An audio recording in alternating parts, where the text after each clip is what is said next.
तो हम टॉपिक आपको बताए थे, कल जो बात कर रहे थे वो इलेक्ट्रॉनिक कॉन्फ़िगरेशन पर बात कर रहे थे। इलेक्ट्रॉनिक कॉन्फ़िगरेशन यानी परसों इलेक्ट्रॉनिक कॉन्फ़िगरेशन कैसे लिखा जाए उसको रिकैप कर देते हैं। एक एटम में 7 सेल्स होते हैं, सातों में अलग अलग एनर्जी लेवल्स होते हैं। फर्स्ट सेल में एक एनर्जी लेवल होता है 1s, सेकेंड सेल में 2s 2p, थर्ड सेल में 3s 3p 3d, यानी फर्स्ट सेल में एक एनर्जी लेवल, सेकेंड सेल में 2 2s 2p, थर्ड सेल में 3 energy level 3s 3p 3d, 4s fourth cell में 4s 4p 4d 4f, यानी fourth cell में 4 energy levels. Fifth cell में भी 4 energy level 5s 5p 5d 5f। Six cell में भी 4 energy level 6s 6p 6d 6f। 7 में 7s 7p 7d 7f. These are the energy levels in different cells of an atom. First shell यानी सबसे पहले electron 1s में जाता है, क्योंकि इसका एनर्जी लेवल एकदम कम होता है। इलेक्ट्रॉन सबसे पहले उसमें प्रवेश करता है जिसके लिए एनर्जी लेवल का मान, जिसके लिए ऊर्जा का मान कम होता है। जब यह 2s, यानी कहने का मतलब कि इस सब सेल में इलेक्ट्रॉन की संख्या 1 से लेकर 2 तक हो सकती है। p में 1 से लेकर 6 तक हो सकती है, d में 1 से लेकर 10 तक हो सकती है, f में 1 से लेकर 14 तक हो सकती है।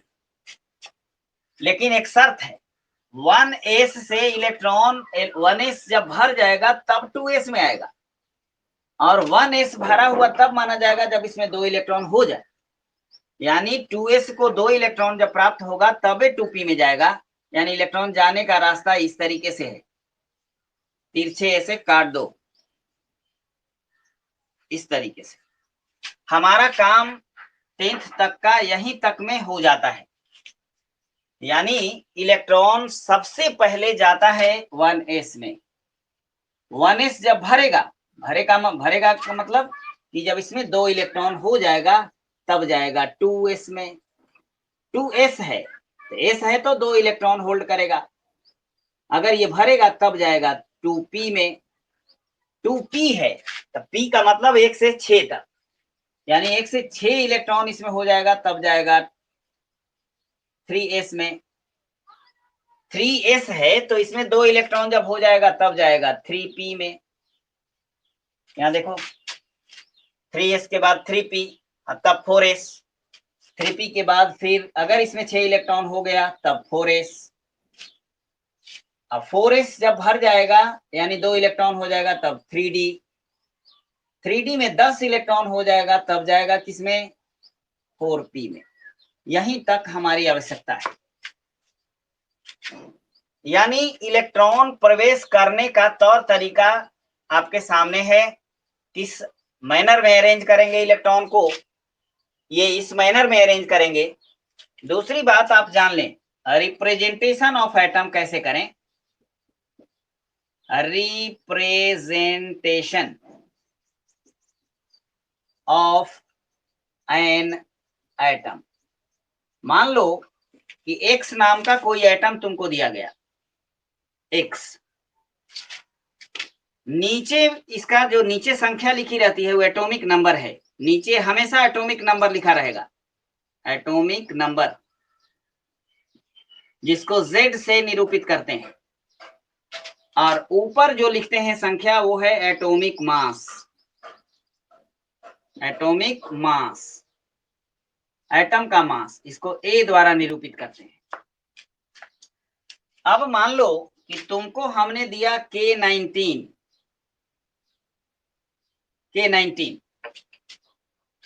तो इसका मतलब कि ये प्रोटॉन की संख्या है जो नीचे लिखा हुआ है। अब प्रोटॉन की संख्या इलेक्ट्रॉन की संख्या के बराबर होता है हमेशा। यानी इस पोटेशियम एटम जिसका एटॉमिक नंबर 19 है में प्रोटॉन की संख्या 19 है। कितनी है? 19। अब इस 19 इलेक्ट्रॉन को इस increasing order of energy level में अरेंज करेंगे और सारे सब सेल की कैपेसिटी हमको पता है ना, और यह भी पता है कि ये जब भरेगा तभी आगे जाएगा, ये भरेगा तब इसमें जाएगा, ये भरेगा तब इसमें जाएगा, ये भरेगा तब इसमें जाएगा, ये भरेगा तब इसमें जाएगा, ये भरेगा तब इसमें जाएगा, ये भरेगा तब इसमें जाएगा। इस तरीके से इलेक्ट्रॉन का अरेंजमेंट होता है। तो सबसे पहला तो यहाँ पर शर्त है, पहले इलेक्ट्रॉन जाएगा 1s में। एस है हमारे पास 19 इलेक्ट्रॉन है और शर्त है कि भरेगा तभी आगे जाएगा, तो इसको तो 2 देना ही पड़ेगा, एकदम ये प्रोहिबिटेडली करना पड़ेगा, यानी इसको 2 इलेक्ट्रॉन देना पड़ेगा। 2 इलेक्ट्रॉन दे दिया, अब बचा 17 इलेक्ट्रॉन। तो अगली बारी आती है 2s की, तो 2s है, इस पर भी 2 देना पड़ेगा तभी आगे जा सकते हैं, क्योंकि 19 इलेक्ट्रॉन है ना, 19 इलेक्ट्रॉन है। अब 4 यूज किया 19 में से, तो बचा है अभी 15। तो फिर अगली में अगला एनर्जी लेवल 2p है, 2p6 देना पड़ेगा क्योंकि बहुत ज्यादा इलेक्ट्रॉन है हमारे पास, और जब तक कि भरेगा नहीं 2p तब तक आगे जाएंगे नहीं। तो 2 2 4 और 6 10। फिर अगली बारी है 3s की, 3s है तो इसको देंगे 2। अब पहुंचे 12 पर, अभी कितना इलेक्ट्रॉन बच रहा है? 7। अब 3s के बाद 3p, 3p को बिना 6 दिए हुए आप आगे नहीं जा सकते। तो 3p अभी 7 इलेक्ट्रॉन है, इसको 6 तो दे ही सकते हैं ना, 6 दे दिया। अब इसके बाद 3p के बाद बारी आती है 4s, तो 4s के हिस्से का इलेक्ट्रॉन 1 बचा। इस तरीके से हम इलेक्ट्रॉन अरेंज कर दिया। ये इलेक्ट्रॉन है सब ऊपर, 2 2 4 6 10 2 12 6 18 19। इसी तरीके से अगर मान लो एल्यूमिनियम का लिखना है, एल्यूमिनियम 13, नीचे 13 लिखा हुआ है, इसका मतलब एटॉमिक नंबर है, इसका मतलब कि इलेक्ट्रॉन की संख्या है यह। अब increasing order of energy levels ये हैं 1s2, इसको भर देंगे पूरा, तब आगे जाएगा 2s2, 2s है तो इसको 2 देना पड़ेगा तभी आगे जा सकते हैं। तब 2p6, 10 इलेक्ट्रॉन पर पहुंच गए, हमारे पास 3 इलेक्ट्रॉन और बच रहा है। तो 2p के बाद बारी आती है 3s की, 3s 2 दे दिया, अभी 3 इलेक्ट्रॉन है,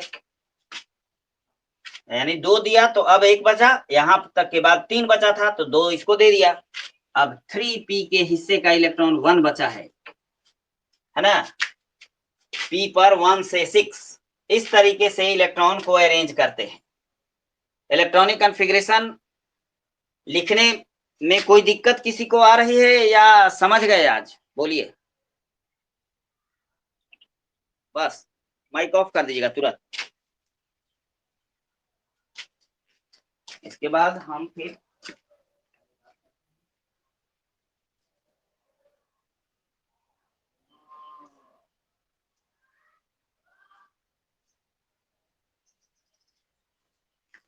इलेक्ट्रॉनिक कॉन्फ़िगरेशन के बाद अब हम डिटर्मिनेशन ऑफ वैलेंसी, पहले हम आपको बताएंगे identification of the shells of an atom. Atom के सेल्स की आइडेंटिफिकेशन पहले करें, valence shell, core shell, penultimate shell, बहुत सारे सेल का नाम है और उसी का प्रयोग करेंगे। वैलेंस सेल, वैलेंस इलेक्ट्रॉन का ही प्रयोग करके हम लोग वैलेंसी को फाइंड आउट करते हैं।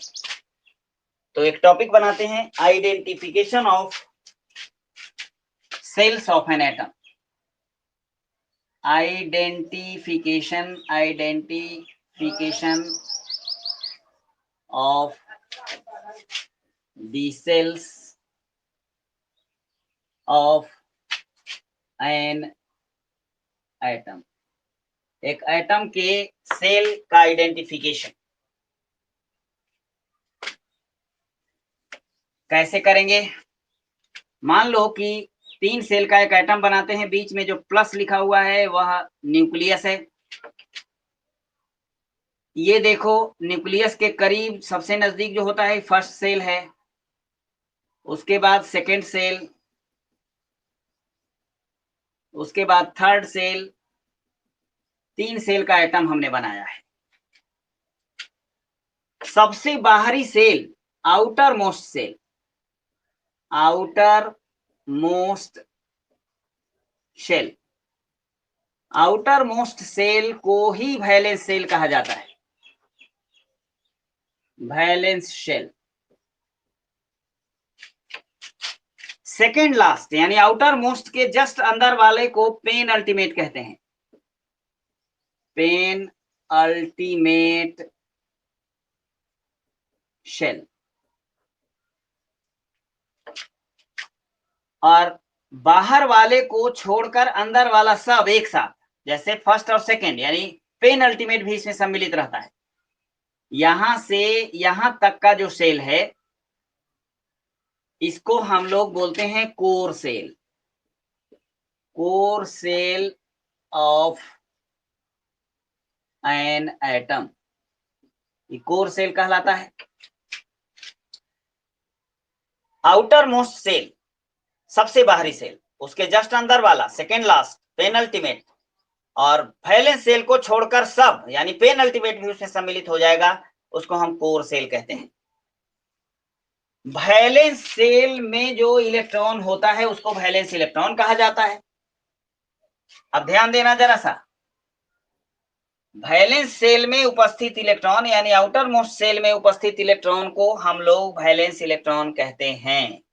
जैसे यहां अब इलेक्ट्रॉनिक कॉन्फ़िगरेशन के माध्यम से हम इसको पहचाने, 11 Na11 सोडियम का एटॉमिक नंबर 11 होता है, इलेक्ट्रॉनिक कॉन्फ़िगरेशन लिखेंगे, एनर्जी लेवल का इंक्रीजिंग ऑर्डर 1s पर 2 दे दिया, 1s भर जाएगा तो 2s, क्योंकि 11 इलेक्ट्रॉन है 11 तक जाना है, 4 हो गया, उसके बाद 2p6 10 हो गया, एक बचा है तो यहां पर देंगे 3s1, एक बचा है। ये देखो ये फर्स्ट सेल, ये पेन अल्टीमेट सेल, और यहां से यहां पूरा के पूरा ये तीनों एक साथ दोनों ले लेंगे तो इसको कोर सेल। ये वाला पेन अल्टीमेट,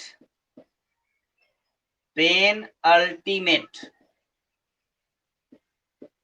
ये जो बड़ी लाइन दिखाई दे रही है ये वाला, ये कोर है।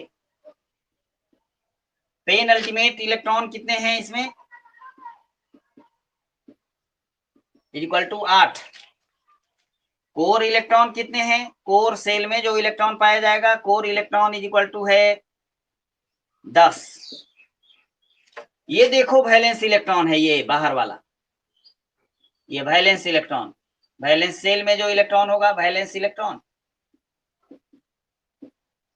Is equal to 1। अब मान लो कि इसके जगह पर हम एल्यूमिनियम लेते हैं 13, इलेक्ट्रॉनिक कॉन्फ़िगरेशन लिखेंगे, 13 इलेक्ट्रॉन है, 13 इसका एटॉमिक नंबर है तो 13 इलेक्ट्रॉन्स हैं। Increasing order of energy level में इन इलेक्ट्रॉन को अरेंज करेंगे, 1s2, 1s के बाद 2s है तो 2s2, 4 इलेक्ट्रॉन यूज्ड अप हुआ, उसके बाद 2p6 10 इलेक्ट्रॉन यूज्ड अप हुआ, उसके बाद 3s2, 3 इलेक्ट्रॉन, यहाँ के बाद 3 इलेक्ट्रॉन बच रहा है, यहां से यहां तक ये कोर इलेक्ट्रॉन कितने हो गए 10, 13 है कुल टोटल, तो यहां बचा कितना 3, तो 2s2 दे दिया, तो 3s2, 3s2 के बाद आती है बारी 3p के हिस्से का इलेक्ट्रॉन 1 बचा। यहां पर ये देखो 3s और 3p कलेक्टिवली वैलेंस इलेक्ट्रॉन की संख्या कितनी हुई 1 + 2, valence electrons is equal to कितना 2 + 1 3। हम समझते हैं कि अब हमारे बच्चे समझ गए होंगे कि कौन कोर इलेक्ट्रॉन है, कौन पेन अल्टीमेट है और कौन वैलेंस इलेक्ट्रॉन है। अब इसी आधार पर हम कहते हैं, उसको सुनो, The elements whose valence shell has 1, 2 or 3 electrons are generally metals. Are metals, है ना।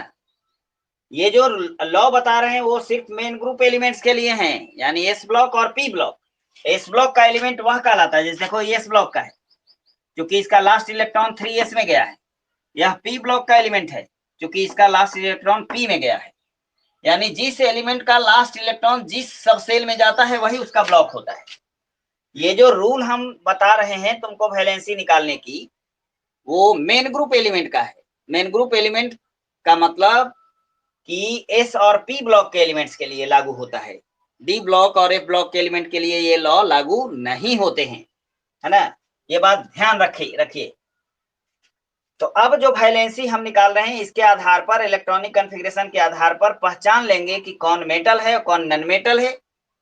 तो मेटल की वैलेंसी निकालने का फॉर्मूला और नॉन मेटल की वैलेंसी निकालने का फॉर्मूला अब हम बता देते हैं आपको। उस पर वैलेंसी निकाल लेंगे और वैलेंसी निकाल कर उसी का प्रयोग हम केमिकल इक्वेशन लिखने में करेंगे, है ना। स्क्रीनशॉट लोगे तो ले लो, पहचानने में सुविधा हो जाएगी, बाद में रिवाइज हो जाएगा। चल, समझ में आ रहा है ना बाबू।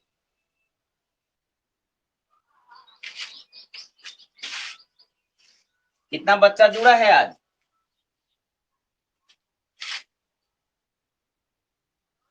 जुड़ ही नहीं रहा है पूरा सब। लग रहा है कि पढ़ना है कि नहीं पढ़ना है, हमको पता ही नहीं चल रहा।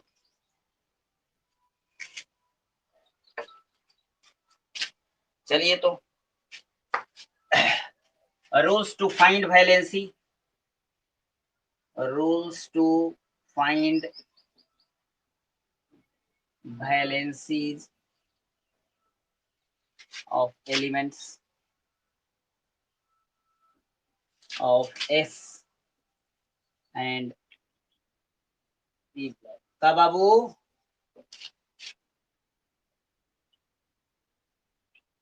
बोर्ड नहीं दिखाई दे रहा है? बात का हाँ हटा दीजिए, बात कीजिएगा तो उस समय डिस्टर्ब होगा। Rules to find valencies of elements S and P block of S and P block।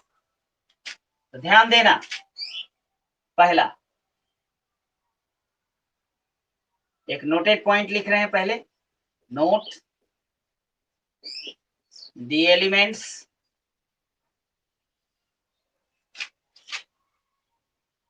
whose valence shell has 1, 2 or 3 electrons are metals, while the elements whose valence shell has 4, 5, 6, 7 or 8 electrons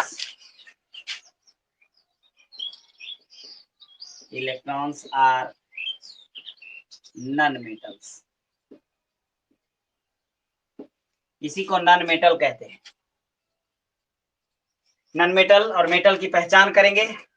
अब देखो A metal और non metal पहचान लेंगे। Valency of metal, valency of metals is equal to number of valence electron, number of valence electrons. और B valency of non metals is equal to 8, 8 में से घटा दो, 8 माइनस वैलेंस इलेक्ट्रॉन।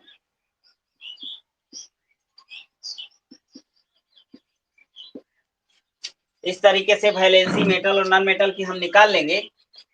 जैसे हम तुमको निकाल के दिखाते हैं, बोरन 5 एग्जाम्पल, इसका कॉन्फ़िगरेशन 1s2 2s2 2p1 होगा।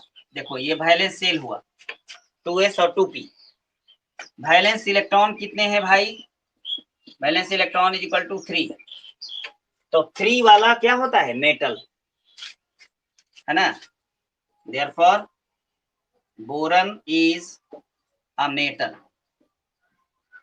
यह मेटल है। 10 valency of boron, valency of boron is equal to what? Number of valence electron, देखो नंबर ऑफ वैलेंस इलेक्ट्रॉन कितना है? 3 is equal to number of valence electrons equal to 3, यानी valency boron की आई 3। फिर देखो दूसरा एग्जाम्पल, अब कार्बन 6 की वैलेंसी निकालो। Carbon 6 electronic configuration 1s2 2s2 2p2 लिख दिया। वैलेंस इलेक्ट्रॉन कितना? 4, 2 + 2, वैलेंस इलेक्ट्रॉन 4 है। Therefore carbon is a non-metal, non-metal, है ना। therefore valency of carbon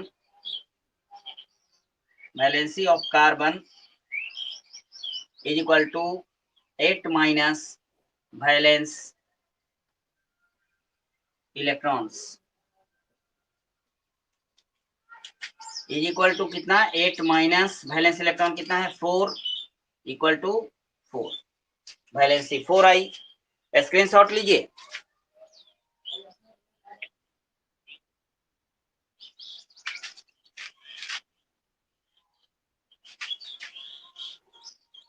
आया?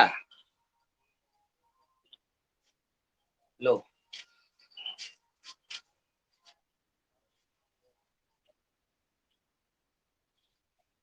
लेफ्ट में नहीं आ रहा है?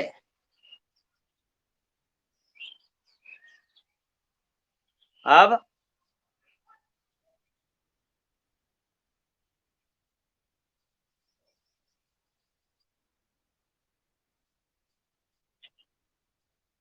चलो, लाभ हो रहा है जी,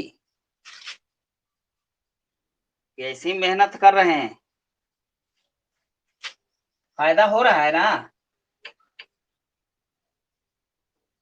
फायदा तो होना चाहिए। भिंगा के लाते हैं बाबू, मिट नहीं रहा।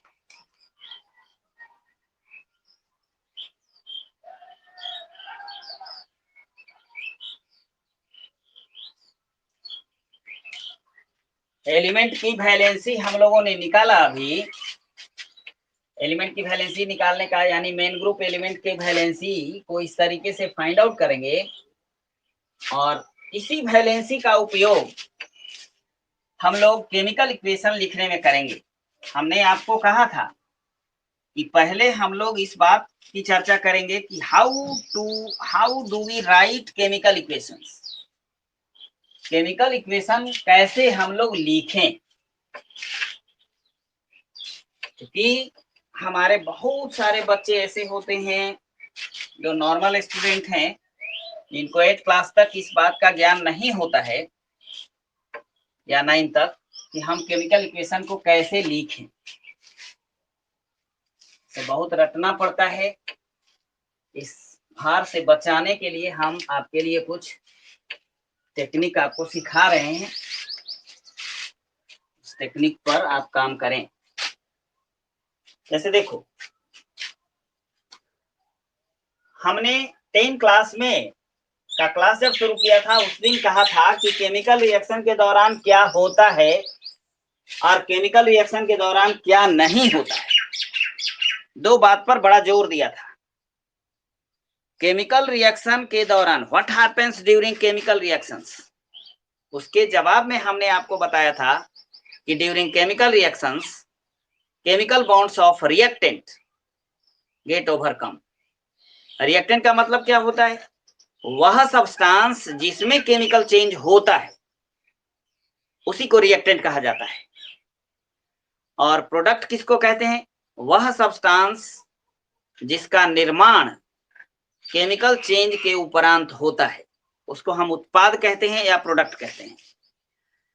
तो केमिकल रिएक्शन के दौरान होने वाली घटना में दो बात की चर्चा हमने किया था आपसे। कहा था कि the chemical bonds of reactant get overcome, यानी रिएक्टेंट का जो केमिकल बॉन्ड है वो टूटता है। फिर इसके बाद कहा था कि जब बॉन्ड टूटा, एटम्स अलग अलग हुए, तब क्या होता है कि एटम की पुनर्व्यवस्थापन होती है, यानी रीअरेंजमेंट ऑफ एटम होता है together with the formation of new chemical bonds. नए केमिकल बॉन्ड के निर्माण के साथ परमाणुओं की पुनर्व्यवस्थापन होती है जिससे प्रोडक्ट का फॉर्मेशन होता है। और एक सवाल और वहां पर, ये तो what happens during chemical reaction का जवाब दिया हमने, वहां पर एक सवाल और आता है हमारे मन में और आपके मन में आना चाहिए कि what do not happen during chemical reactions. ये दो बातें हमने 9 क्लास में सीखा है। 9 क्लास में बताया गया है law of conservation of mass, जिसमें आपको स्पष्ट तौर पर कहा गया कि there is no any change in mass takes place during chemical reactions, यानी रासायनिक अभिक्रियाओं के दौरान मास में कोई परिवर्तन नहीं होता है, नो डाउट। और एक बात और, डाल्टन्स एटॉमिक थ्योरी में हमने सीखा है कि an atom neither be created nor be destroyed. और डाल्टन्स एटॉमिक थ्योरी में ही एक बात और सीखा है कि atom does not found in free state but takes part in chemical reactions, यानी रिएक्शन एटॉमिक लेवल पर ही होता है बेटा, और नया एटम बनता नहीं है, नया एटम बनेगा नहीं और एटॉमिक लेवल पर रिएक्शन होता है। तो मास में कोई परिवर्तन तभी नहीं होगा जब रिएक्टेंट यानी जितना भी पदार्थ जिसमें केमिकल चेंज हो रहा है के परमाणुओं का नाश नहीं हो। इसीलिए तो केमिकल इक्वेशन को बैलेंस किया जाता है ना। तो how to balance chemical equation के समय ये सब चर्चा करेंगे। अभी तो हम सीख रहे हैं कि how do we write chemical equations. जैसे देखो कि दो रिएक्टेंट्स हैं A प्लस B, तो A और B दो रिएक्टेंट है, इसके एटम का ना तो निर्माण होगा ना विनाश होगा और मास में भी कोई अंतर नहीं होगा। तो प्रोडक्ट साइड में A B दोनों रहेंगे, A B रहेंगे नो डाउट। अब देखो वैलेंसी हमने इसीलिए सिखाया था, वैलेंसी ऑफ रिएक्टेंट लिख लीजिए। इसकी वैलेंसी मान लो कि 2 है और इसकी वैलेंसी मान लो कि 3 है, 2 और 3। The valency of A is 2 while valency of B is 3. Then what happens during rearrangement of atom? इसी मैनर में rearrangement of atom A और B का होगा। देखो A के दाहिनी तरफ नीचे की ओर B की वैलेंसी को लिखेंगे और B के दाईं ओर नीचे A की वैलेंसी लिखेंगे। This is criss cross rule, यानी यहां होगा A3B2,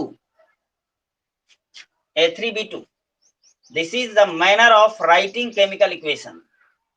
केमिकल इक्वेशन लिखने का तौर तरीका यही है। अब जैसे देखो कार्बन प्लस ऑक्सीजन O2, हमने कहा है कि ये वैलेंसी नहीं है। Nitrogen, hydrogen, oxygen, fluorine, chlorine, bromine, iodine, ये सब डाई एटॉमिक स्टेट में पाए जाते हैं नेचर में। इसलिए रिएक्शन लिखते समय ऑक्सीजन लिखना है तो O2 लिखेंगे, हाइड्रोजन लिखना है तो H2 लिखेंगे। इस तरीके से ही लिखा जाता है। अब इस नियम के तहत कार्बन और ऑक्सीजन के एटम का नाश नहीं होगा, इसलिए प्रोडक्ट में कार्बन और ऑक्सीजन दोनों होंगे।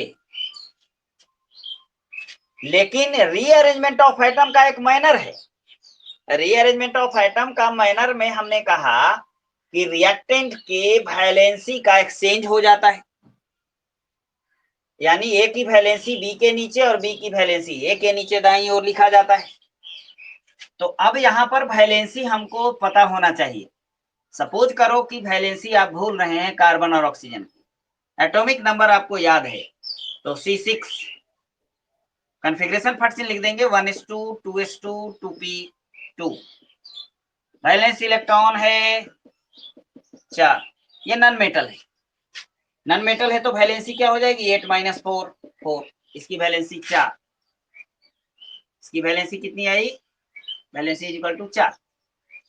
ऑक्सीजन का एटॉमिक नंबर होता है 8, 1s2 2s2 2p4।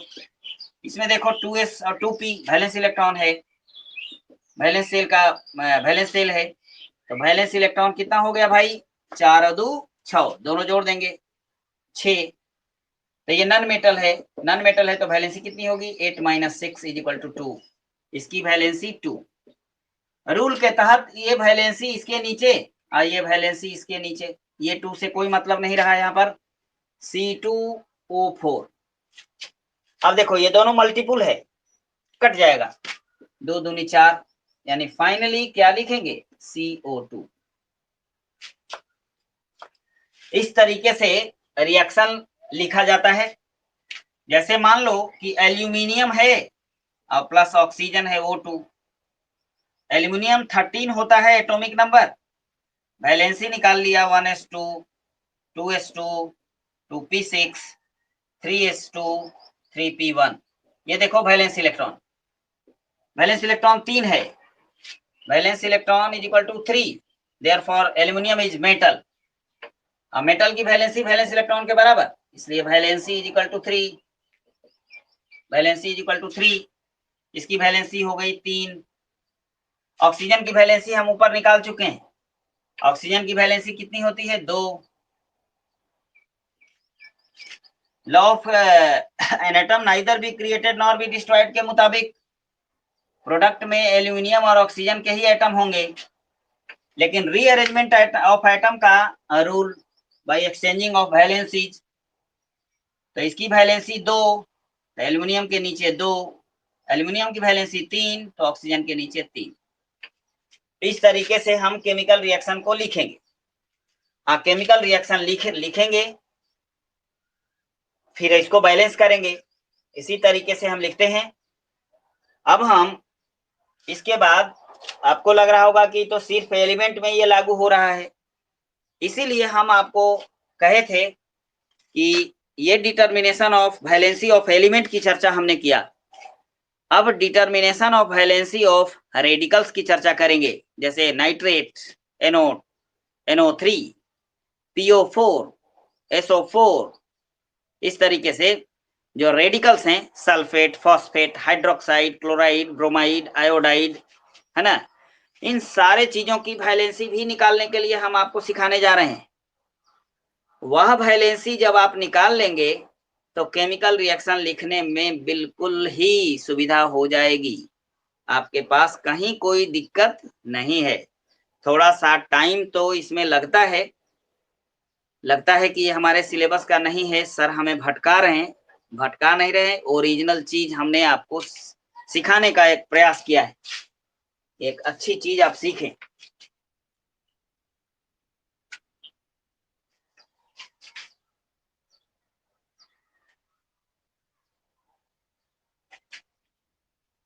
टाइम कितना बचा है बेटा,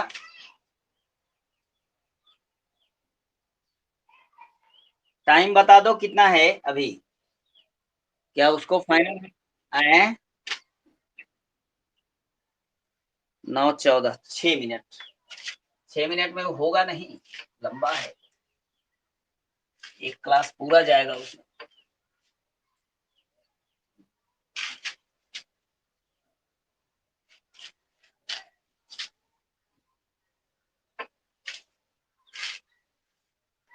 तो होमवर्क के तौर पर कुछ दे देते हैं, कुछ प्रैक्टिस कर लेना। हाँ, तो वैलेंसी फिर निकालने के लिए हम आपको बताएंगे।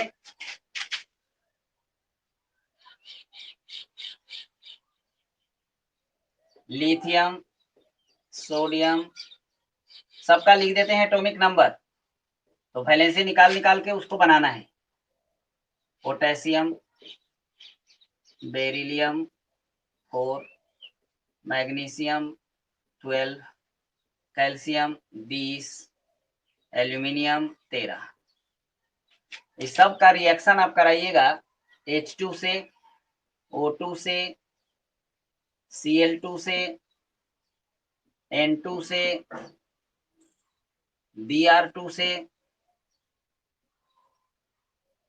Br2I2। 1 2 3 4 5 6 7, 1 2 3 4 5 6, 7 6 42 रिएक्शन होगा। पहले सब का H2 से करा लेना, फिर इस सब का O2 से, फिर इस सब का Cl2 से, फिर इस सब का N2 से। समझ रहे हो ना? इस तरीके से रिएक्शन कराना। और यहाँ पर हम एटॉमिक नंबर इधर वाले को भी लिख दे रहे हैं, क्योंकि डाई एटॉमिक स्टेट में ही होता है इसलिए लिख दिया। हाइड्रोजन का एटॉमिक नंबर होता है 1, ऑक्सीजन का होता है 8, नाइट्रोजन का होता है 7, ब्रोमीन का होता है 35, Cl2 भी लिख लो।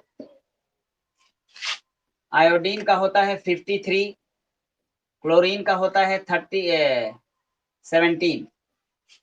1 2 3 4 5 6, 1 2 3 4 5 6 7। कौन छूटा?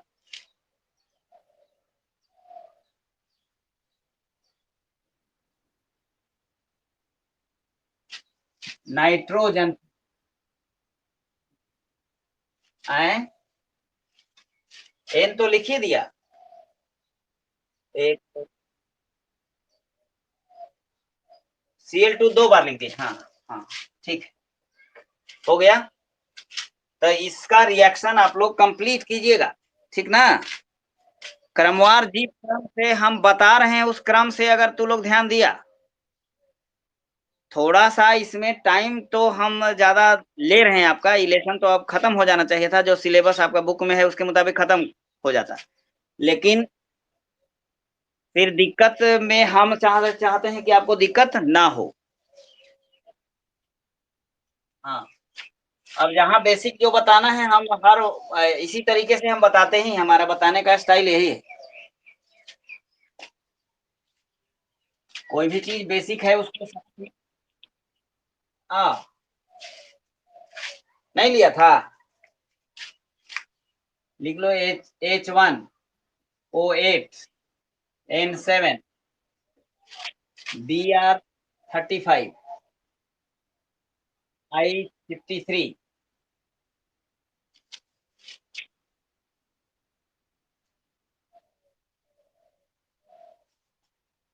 एक F9 भी लिख लो, क्लोरीन। चलो लो,